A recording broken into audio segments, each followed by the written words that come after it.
एक गोष्ट मात्र नक्की, शेवटी ह्या भूमीत जन्मलेलो मी आणि ह्या भूमीतल्या प्रत्येक मतदाराने विधानसभेमध्ये परत एकदा प्रचंड मतांनी आपल्याला माझ्या सरकारला आपण सगळ्यांनी आशीर्वाद दिला।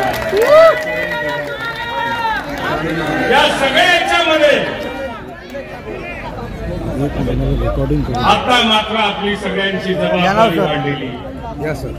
या जबाबदारीमध्ये आता हे बिन काही लोटे आहेत, हे सगळे लोटे आपल्या तालुक्यातले बिळामध्ये घुसल्याशिवाय राहणार नाही।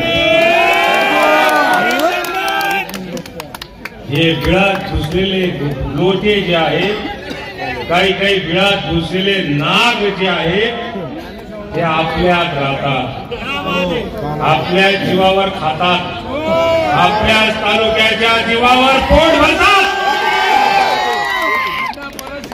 या सापांना आता जरा दूध तापवावं लागणार आहे। नागपंचमी आली की यांचाही पूजा पत्रीचा कार्यक्रम आपल्याला आज जे यश प्राप्त झालंय, जरा मागे सरकारनं बंद केलं की मागे